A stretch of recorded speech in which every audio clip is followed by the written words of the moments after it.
എല്ലാവർക്കും പുതിയ വീഡിയോയിലേക്ക് സ്വാഗതം. അപ്പോൾ നമ്മൾ ഇന്ന് ഒരു സെക്കൻഡ് ഹാൻഡ് വണ്ടി എടുക്കാൻ പോകുന്ന സമയത്ത് അതിൻ്റെ എഞ്ചിൻ എത്രത്തോളം കണ്ടീഷൻ ആണെന്ന് അല്ലെങ്കിൽ എഞ്ചിൻ പെർഫെക്റ്റ് ആണെന്ന് നമുക്ക് എങ്ങനെ മനസ്സിലാക്കി എടുക്കാമെന്നതിനെ കുറിച്ചിട്ടാണ് വീഡിയോ ചെയ്യാനായിട്ട് ഉദ്ദേശിച്ചിട്ടുള്ളത്. അപ്പോൾ നമ്മളൊരു സെക്കൻഡ് ഹാൻഡ് വണ്ടി എടുക്കാൻ പോകുന്ന സമയത്ത് നമ്മൾ മാക്സിമം നമ്മളൊരു മെക്കാനിക്കിൻ്റെ സഹായത്തോടെ എടുക്കുന്നതായിരിക്കും ഏറ്റവും ബെറ്റർ ആയിട്ടുള്ള കാര്യം. ഇല്ല എന്നുണ്ടെങ്കിൽ നമുക്ക് ബേസിക് ആയിട്ട് കുറച്ച് എഞ്ചിൻ കണ്ടീഷൻ ആണോ എന്ന് മനസ്സിലാക്കാൻ വേണ്ടിയിട്ട് ബേസിക് ആയിട്ടുള്ള കുറച്ച് കാര്യങ്ങളുണ്ട്. അപ്പോൾ അതിനെക്കുറിച്ചിട്ടാണ് നമ്മൾ വീഡിയോയിൽ ചെയ്യാനായിട്ട് ഉദ്ദേശിച്ചിട്ടുള്ളത്. നമുക്ക് നേരെ വീഡിയോയിലേക്ക് ഇറങ്ങാം. ആദ്യം തന്നെ നമ്മളൊരു സെക്കൻഡ് ഹാൻഡ് കാർ എടുക്കാൻ പോകുന്ന സമയത്ത് നമ്മൾ രാവിലെ തന്നെ പോയിട്ട് നോക്കാനായിട്ട് മാക്സിമം ശ്രമിക്കാം. അപ്പോൾ ആദ്യം തന്നെ നമ്മൾ നോക്കേണ്ടതെന്ന് വെച്ച് കഴിഞ്ഞാൽ വണ്ടിയുടെ ബോഡിയൊക്കെ നോക്കിയതിന് ശേഷം നമ്മൾ ബോണറ്റ് തുറന്നതിന് ശേഷം നമ്മുടെ വണ്ടി ഒന്ന് ജസ്റ്റ് ഒന്ന് സ്റ്റാർട്ട് ചെയ്ത് നോക്കാം. ജസ്റ്റ് ഒന്ന് സ്റ്റാർട്ട് ചെയ്യാൻ വേണ്ടിയിട്ട് പോവാണ്.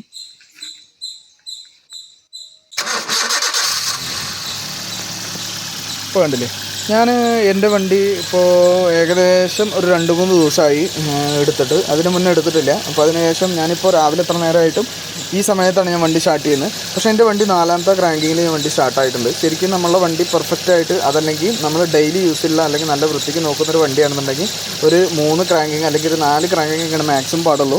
അതിൻ്റെ ഉള്ളിൽ എന്തായാലും വണ്ടി സ്റ്റാർട്ടായിരിക്കണം. ഇല്ല എന്നുണ്ടെങ്കിൽ ആ വണ്ടി കംപ്ലൈൻ്റ് ആണ്. നമ്മൾ വണ്ടി ഇങ്ങനെ ക്രാങ്ക് ആയിക്കൊണ്ടേ ഇരിക്കുകയാണെന്നുണ്ടെങ്കിൽ ആ ക്രാങ്ക് ആയിട്ട് ഒരുപാട് ക്രാങ്ക് ആയതിന് ശേഷമാണ് വണ്ടി സ്റ്റാർട്ടാവുന്നത് വെച്ചാൽ ആ വണ്ടിയുടെ എഞ്ചിൻ പെർഫെക്റ്റ് ആയിട്ടുള്ള അല്ലെങ്കിൽ ഇപ്പോൾ നല്ല കണ്ടീഷനല്ല എന്ന് നമുക്ക് മനസ്സിലാക്കാം.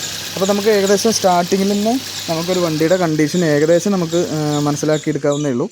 അപ്പോൾ ഫസ്റ്റ് ടിപ്പ് അതാണ്. അതായത് നമ്മൾ വണ്ടി സ്റ്റാർട്ട് ചെയ്യുന്ന സമയത്ത് ഒരു 3 ക്രാങ്കിങ്ങോ അല്ലാന്നുണ്ടെങ്കിൽ കുറച്ച് ദിവസം നിർത്തിയിട്ട വണ്ടിയാണെന്നുണ്ടെങ്കിൽ ഒരു 4 ക്രാങ്കിങ് ആയാലും കുഴപ്പമില്ല.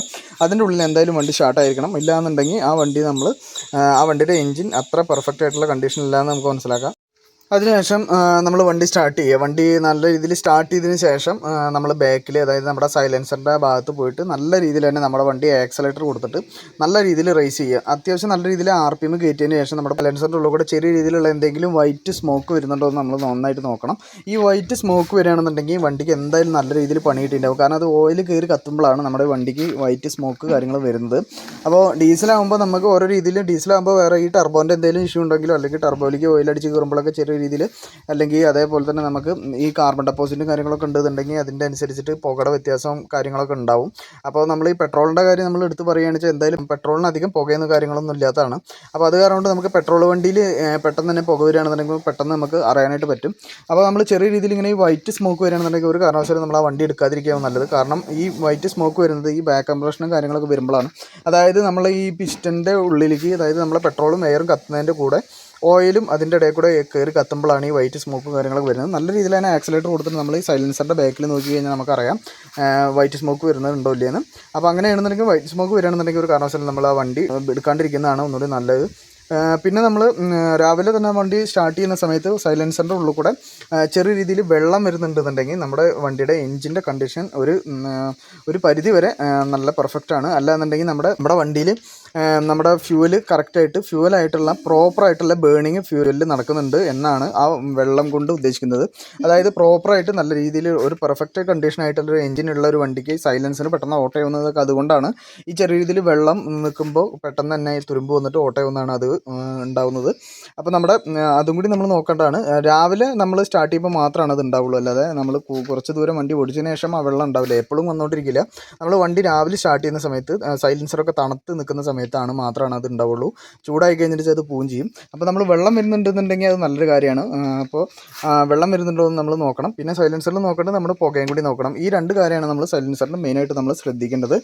പിന്നെ അടുത്തത് നമ്മൾ നോക്കേണ്ടത് ബാക്ക് കംപ്രഷനാണ്. അതായത് നമ്മൾ വണ്ടി സ്റ്റാർട്ട് ചെയ്തതിന് ശേഷം നമ്മൾ ഈ ഓയിലിൻ്റെ ഡിപ്സ്റ്റിക്ക് ഉണ്ടല്ലോ, ഈ ഡിപ്സ്റ്റിക്ക് ഊരിയതിന് ശേഷം നല്ല രീതിയിൽ ഇതിന് ഉള്ളിൽ നിന്ന് ഓയിൽ അടിച്ച് വരുന്നുണ്ടോ എന്ന് നോക്കണം. ഇതേ രീതിയിൽ ഇങ്ങനെ ഓയിൽ അടിച്ച് വരിക, അല്ലാന്നുണ്ടെങ്കിൽ ചെറിയ രീതിയിൽ ഞാൻ നേരത്തെ പറഞ്ഞ പോലെ ചെറിയ രീതിയിൽ വൈറ്റ് ഫ്യൂംസും കാര്യങ്ങളൊക്കെ വരുന്നുണ്ടോ എന്ന് നല്ല രീതിയിൽ നോക്കണം.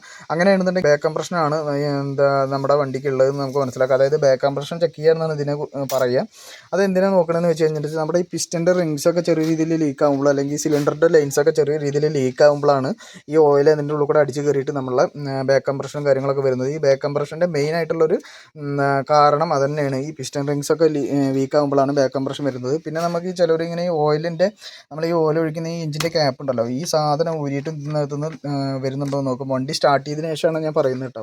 വണ്ടി സ്റ്റാർട്ട് ചെയ്തതിന് ശേഷമാണ് നമ്മൾ ഇതൊക്കെ നോക്കേണ്ടത്. അപ്പോൾ ഇവിടെയൊക്കെ ടൈമിംഗ് ചെയിൻ വരുന്ന കാരണം കൊണ്ട് തന്നെ, ഈ ടൈമിംഗ് ചെയിൻ വരുന്ന കാരണം കൊണ്ട് ഇത് നമ്മൾ തുറന്ന് നോക്കുമ്പോൾ ചെറിയ രീതിയിൽ ചിലപ്പോൾ ഓയിൽ പുറത്തേക്ക് അടിച്ചു വരാൻ കാരണമാവും. ഓയിൽ ചെറുതായിട്ട് പുറത്തേക്ക് അടിച്ച് വരും. അപ്പോൾ നമ്മൾ ബാക്ക് കംപ്രഷൻ ആണെന്ന് നമുക്ക് വിചാരിക്കേണ്ട. അത് ആ ചെയിൻ ഇങ്ങനെ കറങ്ങുമ്പോൾ അതിൻ്റെ ലൂബ്രിക്കേഷൻ വരുന്ന ഓയിലാണ് പുറത്തേക്ക് അടിച്ച് വരുന്നത്. അപ്പോൾ അത് വെച്ചിട്ട് നമ്മൾ കൂടുതൽ നോക്കണ്ട. ഇത് തുറക്കുന്ന സമയത്ത് ഇതിൻ്റെ ഉള്ളിൽ കൂടെ ചെറിയ രീതിയിൽ പുകയും കാര്യങ്ങളും ഫ്യൂംസ് എന്തെങ്കിലും വരുന്നുണ്ടോ എന്ന് നോക്കണം. പിന്നെ നമ്മൾ കൂടുതലായിട്ട് ചെക്ക് ചെയ്യേണ്ടത് ഡിപ്സ്റ്റിക്ക് ഊരിയിട്ടാണ്. അപ്പോൾ ഇത് കൂടെ ചെറിയ രീതിയിൽ ഓയിലും അതേപോലെ ഫ്യൂംസ് എന്തെങ്കിലും വരുന്നുണ്ടെന്നുണ്ടെങ്കിൽ നമുക്ക് വണ്ടിക്ക് ബാക്ക് കംപ്രഷൻ ഉണ്ടെന്ന് അറിയാം. അപ്പോൾ അത്തരം വണ്ടികളൊക്കെ നമ്മൾ എടുക്കാതിരിക്കുന്നതായിരിക്കും നല്ലത്. പിന്നെ അതേപോലെ തന്നെ നമ്മുടെ ഈ ഓയിൽ ക്യാപ്പ് തുറന്ന് നോക്കുമ്പോൾ ഇതിൻ്റെ ഉള്ളിൽ എന്തെങ്കിലും ചെറിയ രീതിയിൽ സ്ലഡ്ജ് എന്തെങ്കിലും ഉണ്ടോ എന്ന് നോക്കണം. അതായത് സ്ലഡ്ജ് എന്ന് പറഞ്ഞു കഴിഞ്ഞിട്ട് നമ്മുടെ ഈ ഓയിലുണ്ടല്ലോ, ഓയിൽ മാറ്റാതെ കുറേ കാലം ഇങ്ങനെ ഓടിക്കഴിഞ്ഞിട്ട് വെച്ചാൽ ഈ സാധനം നമ്മളിങ്ങനെ തുറക്കുന്ന സമയത്ത് ഇതിൽ ഈ ഭാഗത്തൊക്കെ കൂടുതലിങ്ങനെ ഓയിൽ കട്ടിയായിട്ട് കിടക്കുന്നുണ്ടാവും. അതായത് ഓയിലിങ്ങനെ ചളി പോലെ ഇങ്ങനെ ഉണ്ടിട്ടോ അല്ലാന്നുണ്ടെങ്കിൽ ഇവിടെയൊക്കെ ഒട്ടി പിടിച്ച് കിടക്കുന്നുണ്ടാവും. അതൊക്കെ ഒരു നന്നല്ലാത്തൊരു എൻജിൻ്റെ സൂചനയാണ് അതൊക്കെ. ഈ ഓയിലിങ്ങനെ കട്ടിയായിട്ട് സ്ലഡ്ജ് രൂപത്തിൽ കിടക്കുന്നത്. അപ്പോൾ അത്തരം വണ്ടികളൊന്നും അല്ലെങ്കിൽ അത്തരം എഞ്ചിനുകളൊക്കെ നമ്മൾ നല്ലൊരു എഞ്ചിനായിട്ട് നമ്മൾ കണക്കാക്കരുത്. അത്തരം വണ്ടികളൊക്കെ നമ്മൾ ഒഴിവാക്കുന്നതായിരിക്കും നല്ലത്. അപ്പോൾ അതേ രീതിയിൽ നമ്മൾ ചെക്ക് ചെയ്യുന്നത് വളരെ അത്യാവശ്യമായിട്ടുള്ള കാര്യം തന്നെയാണ്.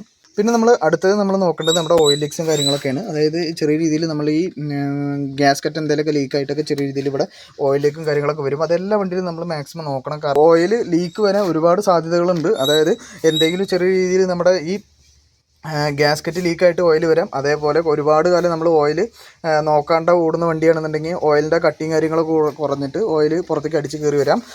പിന്നെ അതേപോലെ തന്നെ നമ്മുടെ ഈ കേസിന്, അതായത് എഞ്ചിൻ കേസിനൊക്കെ ചെറിയ രീതിയിൽ എന്തെങ്കിലും ലീക്കോ അല്ലെങ്കിൽ ഇടി കിട്ടിയ വണ്ടിയൊക്കെ ആണെന്നുണ്ടെങ്കിൽ എഞ്ചിൻ്റെ ഈ കേസിനൊക്കെ ചെറിയ രീതിയിൽ പൊട്ടൽ കാര്യങ്ങളൊക്കെ ഉണ്ടെന്നുണ്ടെങ്കിൽ അങ്ങനെ ഓയിൽ അടിച്ച് പുറത്തേക്ക് വരാം. അങ്ങനെ പല കാരണങ്ങളും ഉണ്ട് ഓയിൽ ലീക്സ് വരാനായിട്ട്. അപ്പോൾ എന്തായാലും ഓയിൽ ലീക്സ് ഉണ്ടെന്നുണ്ടെങ്കിൽ എന്തായാലും നമ്മൾ ആ വണ്ടി എടുത്തു കഴിഞ്ഞിട്ട് വെച്ചാൽ ഓയിൽ ഒരുപാട് ലീക്കായി പോവുകയും ചെയ്യും. അതേപോലെ നമുക്ക് വണ്ടി പണിയെടുക്കേണ്ട ഒരു അവസ്ഥ വരും. അപ്പോൾ അത് കാരണം കൊണ്ട് അത് നമ്മൾ നല്ല രീതിയിൽ ശ്രദ്ധിക്കണം. അങ്ങനെ കണ്ടു കഴിഞ്ഞിട്ട് വെച്ചാൽ നമ്മൾ ഏത് ലീക്കാണ് നമ്മൾ ശ്രദ്ധിക്കണം. അതായത് എവിടെയെങ്കിലും പൊട്ടി ലീക്കാവണമെന്നുണ്ടെങ്കിൽ നമ്മൾ ഈ കേസും കാര്യങ്ങളൊക്കെ എഞ്ചിൻ്റെ കേസും കാര്യങ്ങളൊക്കെ മാറ്റേണ്ടി വരും. അപ്പോൾ അത് കുറച്ച് ചിലവേറിയ പരിപാടിയാണ്. നമുക്ക് ഗ്യാസ്കറ്റൊക്കെ ലീക്കായിട്ടാണ് ചെറുതായിട്ട് പോകുന്നത് വെച്ചാൽ കുഴപ്പമൊന്നുമില്ല. അത് നമുക്ക് വലിയ രീതിയിൽ പൈസയും കാര്യങ്ങളും ചിലവുകളൊന്നുമില്ല, നമുക്ക് മാറ്റാവുന്നതാണ്.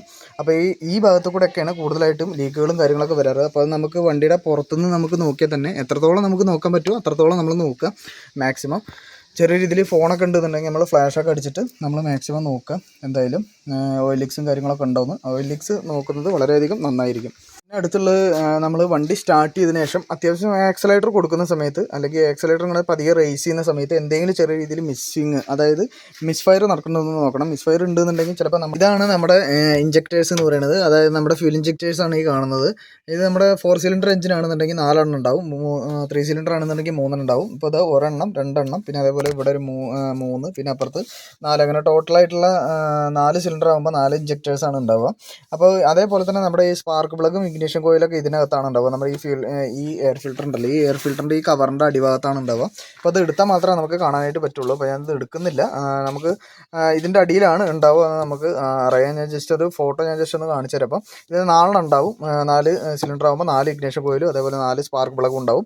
അപ്പോൾ ഈ സാധനത്തിൻ്റെ അടിയിലാണ് ഇത് ഉണ്ടാവുക. അപ്പോൾ ഈ മിസ് ഫയറിങ് മെയിനായിട്ട് വരുന്നത് ഈ ഇഗ്നിഷൻ കോയിലിൽ ഉണ്ടാവുന്ന കംപ്ലൈൻറ്റുകൾ, അതേപോലെ നമ്മുടെ സ്പാർക്ക് പ്ലഗിൽ ഉണ്ടാവുന്ന കംപ്ലൈൻറ്റുകളൊക്കെ മൂലമാണ് കൂടുതലായിട്ട് ഈ മിസ് ഫയറിങ് കാര്യങ്ങളൊക്കെ ഉണ്ടാവുക. പിന്നെ അതേപോലെ തന്നെ നമ്മുടെ ഈ ഫ്യൂൽ ഇഞ്ചക്ടേഴ്സിൻ്റെ ഈ ഫ്യൂൽ ഇഞ്ചക്ടറൊക്കെ കംപ്ലൈൻറ്റ് ആയി കഴിഞ്ഞാൽ അത്യാവശ്യം കോസ്റ്റായിട്ട് വരുന്നൊരു സാധനം തന്നെയാണ് ഈ സാധനം മാറ്റണം എന്നുണ്ടെങ്കിൽ. അതേപോലെ തന്നെ നമ്മുടെ ഈ ഫ്യൂൽ ഇഞ്ചക്ടേഴ്സിൻ്റെ ഒരു ജസ്റ്റ് ഞാൻ കാണിച്ചു തരാം. അപ്പോൾ അതായത് ഒരു സിലിണ്ടർ വർക്ക് ചെയ്തിട്ടില്ല എന്നുണ്ടെങ്കിൽ ഏത് രീതിയിലാണ് എഞ്ചിന് വൈബ്രേഷൻ ഉണ്ടാവുമെന്ന് ഞാൻ ഏകദേശം ഒന്ന് കാണിച്ചു തരാം. അപ്പോൾ അതായത് നമ്മൾ ഈ സ്പാർക്ക് പ്ലഗിൻ്റെ ഒരു കണക്ഷൻ പോയാലോ അല്ലാന്നുണ്ടെങ്കിൽ നമ്മുടെ ഇഗ്നിഷൻ കോയിലേക്കുള്ള കണക്ഷൻസൊക്കെ പ്രോപ്പറായിട്ട് എത്തിയിട്ടില്ല എന്നുണ്ടെങ്കിൽ ഉണ്ടാവുന്ന ചെറിയൊരു മിസ്സിങ്ങും അതേപോലെ വൈബ്രേഷനും കറക്റ്റ് കാണിച്ചു തരാം. അപ്പോൾ അതിനായിട്ട് നമുക്ക് വേണമെന്നുണ്ടെങ്കിൽ ഇഞ്ചക്ടേഴ്സിൻ്റെ ചെറിയ രീതിയിലുള്ള കണക്ഷൻ ഒന്ന് അഴിച്ചിട്ടാൽ മതി. അപ്പോൾ അതായത് ഒരു സിലിണ്ടർ പ്രോപ്പറായിട്ട് വർക്ക് ചെയ്തിട്ടില്ല എന്നുണ്ടെങ്കിലുള്ള കാര്യമാണ് ഉദ്ദേശിക്കുന്നത്. അപ്പോൾ ഞാൻ ജസ്റ്റ് ഒന്ന് ഈ ഇഞ്ചക്ടറിൻ്റെ കണക്ഷൻ ഒന്ന് ഊരിയിട്ടുണ്ടെങ്കിൽ ജസ്റ്റ് ഒന്ന് കാണിച്ചു തരാം. അപ്പോൾ വണ്ടി സ്റ്റാർട്ട് ചെയ്തിട്ട് ഞാൻ ഈ സാധനം ഒന്ന് ജസ്റ്റ് ഒന്ന് ഡിസ്കണക്ട് ചെയ്തിട്ട് ജസ്റ്റ് ഒന്ന് കാണിച്ചു തരാം. ഈ സാധനം ഡിസ്കണക്ട് ചെയ്യുമ്പോൾ എഞ്ചിൽ വരുന്ന മാറ്റങ്ങൾ നമുക്ക് കറക്റ്റായിട്ട് മനസ്സിലാക്കാൻ പറ്റും. കണ്ടില്ലേ? ഇപ്പോൾ ഞാൻ ആ സാധനം ഡിസ്കണക്ട് ചെയ്തിട്ടുള്ളത് നമുക്ക് നോക്കിയറിയാം.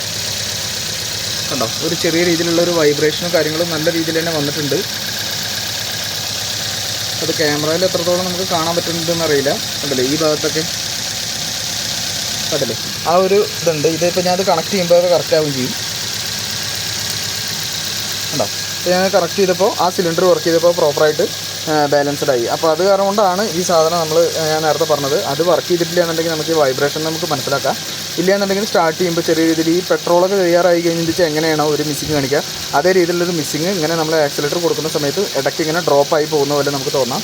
അപ്പോൾ അങ്ങനെ ആക്സിലേറ്റർ കൊടുക്കുന്ന സമയത്ത് എന്തെങ്കിലും ചെറിയ രീതിയിൽ പവർ ഇങ്ങനെ അല്ലെങ്കിൽ ആക്സിലേറ്റർ RPM കയറുമ്പോൾ എന്തെങ്കിലും ചെറിയ രീതിയിൽ ഡ്രോപ്പ് പോലെ തോന്നുന്നുണ്ടെന്നുണ്ടെങ്കിൽ അത് ഈ മിസ്ഫയറിങ്ങും അതേപോലെ നമ്മുടെ ഈ ഇഗ്നിഷൻ കോയിലിൻ്റെ സ്പാർക്ക് പ്ലഗിൻ്റെ കംപ്ലയിൻറ്റ് മൂലം ഉണ്ടാകുന്ന ഒരു സംഭവമാണത്. അപ്പോൾ അതും വെച്ചിട്ട് നമുക്ക് എഞ്ചിൻ എത്രത്തോളം കണ്ടീഷനാണെന്ന് നമുക്ക് മനസ്സിലാക്കാം. അതൊക്കെ പിന്നെ നമുക്ക് വേണമെന്നുണ്ടെങ്കിൽ ചെറിയ പൈസയ്ക്ക് മാറ്റാവുന്നതാണ്. പക്ഷേ എന്നാലും നമ്മളൊരു പെർഫെക്റ്റ് ആയിട്ടുള്ളൊരു വണ്ടി നമ്മൾ നോക്കിയെടുക്കുമ്പോൾ ഇതെല്ലാം നമ്മൾ നോക്കേണ്ടത് അത്യാവശ്യമായിട്ടുള്ള കാര്യം തന്നെയാണ്.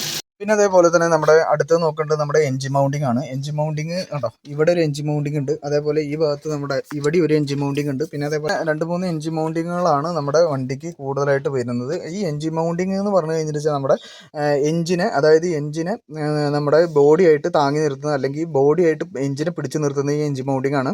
ഈ സാധനം എത്രത്തോളം കംപ്ലൈൻ്റ് ആവുക എന്ന് പറഞ്ഞു കഴിഞ്ഞാൽ നമ്മൾ കൂടുതലായിട്ട് നമ്മൾ വണ്ടി എത്രത്തോളം നമ്മൾ വണ്ടി യൂസ് ചെയ്യുന്നു. ചില വണ്ടികൾക്ക് പെട്ടെന്ന് മൗണ്ടിങ് കംപ്ലൈൻ്റ് ആവും, ചില വണ്ടികൾക്ക് ഒരുപാട് കാലം നീണ്ടു നിൽക്കാറുണ്ട്. അപ്പോൾ ഈ മൗണ്ടിങ് മെയിനായിട്ട് എന്തിനാണെന്ന് വെച്ച് കഴിഞ്ഞാൽ നമ്മുടെ ഈ ബോഡിയായിട്ട്, അതായത് നമ്മുടെ എഞ്ചിന് വരുന്ന കൂടുതലായിട്ടുള്ള വൈബ്രേഷനും കാര്യങ്ങളൊന്നും നമ്മുടെ ബോഡിയിലേക്ക് കൂടുതലായിട്ട് എത്താതിരിക്കാൻ വേണ്ടിയിട്ട്, അല്ലെങ്കിൽ ബോഡിയിലേക്ക് കൂടുതലായിട്ട് എഫക്റ്റ് ചെയ്യാതിരിക്കാൻ വേണ്ടിയിട്ടാണ് ഈ എഞ്ചിൻ മൗണ്ടിങ്ങുകൾ കൂടുതലായിട്ട് നമ്മൾ ഉപയോഗിക്കുന്നത്.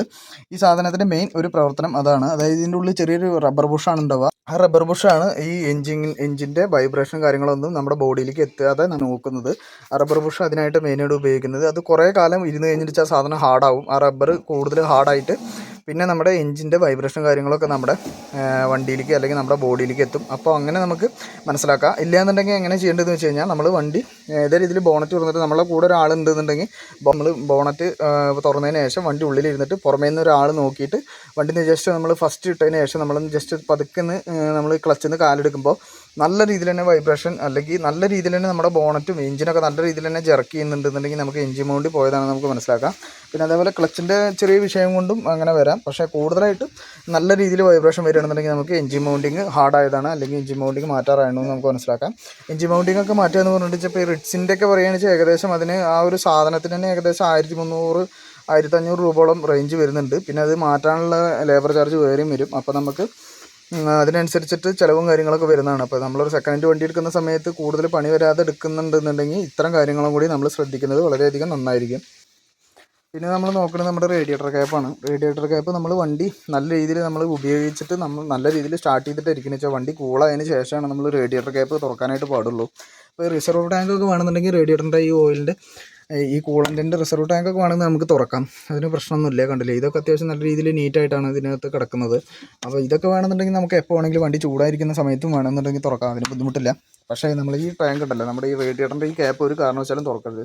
കാരണം ഈ സാധനം ചൂടായി കഴിഞ്ഞിട്ട് ഇത് തുറക്കുമ്പോൾ ഇതിൻ്റെ ഉള്ളിൽ നിന്നൊക്കെ ഫുള്ള് പുറത്തേക്ക് വരും. നമ്മുടെ മേത്തേക്കൊക്കെ ഇതായി കഴിഞ്ഞിട്ട് വെച്ചാൽ നമുക്ക് വളരെയധികം ബുദ്ധിമുട്ടായിട്ടുള്ള കാര്യമാണ്. അപ്പോൾ ഒരു കാരണവശാലും നമ്മൾ അത്ര രീതിയിൽ അത് ചെയ്യരുത്. നമ്മൾ വണ്ടി തണുത്തതിന് ശേഷം ഇതിൻ്റെ ഓയിൽ ക്യാപ്പ് തുറന്നിട്ട് ഇതിൽ ചളി എന്തെങ്കിലും ഉണ്ടോ അല്ല എന്നുണ്ടെങ്കിൽ നമ്മളെ ഈ കൂളൻ്റ് ഉണ്ടല്ലോ, കൂളൻ്റ് പച്ച നിറത്തിൽ മാത്രമല്ല കൂളൻ്റ് ഉള്ളൂ കേട്ടോ. അപ്പോൾ കുറേ ആൾക്കാർ വിചാരം പച്ച നിറത്തിൽ കൂളൻ്റ് എന്ന് പറയുമ്പോൾ പെട്ടെന്ന് പച്ച എന്നുള്ളൊരു കൺസെപ്റ്റ് വരും. അപ്പോൾ പച്ച നിറത്തിൽ മാത്രമല്ല നമ്മുടെ കൂളൻ്റ് ഉള്ളൂ.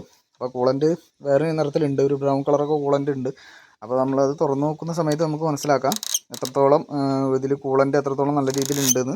എന്തെങ്കിലും ചളിയും കാര്യങ്ങളൊക്കെ ഉണ്ടോയെന്ന് നമുക്ക് ഈ റേഡിയേറ്ററിൻ്റെ ഇതിൻ്റെ ഉള്ളിൽ കൂടെ നമുക്ക് കറക്റ്റായിട്ട് നോക്കി മനസ്സിലാക്കാവുന്നതാണ്.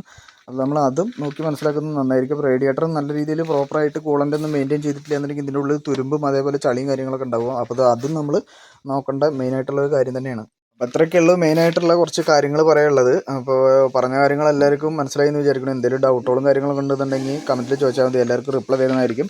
അപ്പോൾ ഇന്നത്തെ എൻ്റെ വീഡിയോ അത്രയേ ഉള്ളൂ. വീഡിയോ ഇഷ്ടമായി ലൈക്ക് ചെയ്യാനും ഷെയർ ചെയ്യാനും ചാനൽ സബ്സ്ക്രൈബ് ചെയ്ത് സപ്പോർട്ട് ചെയ്യാനും മറക്കരുത്. അടുത്തൊരു പുതിയ വീഡിയോയുമായി വീണ്ടും കാണാം ഫ്രണ്ട്സ്. Thank you.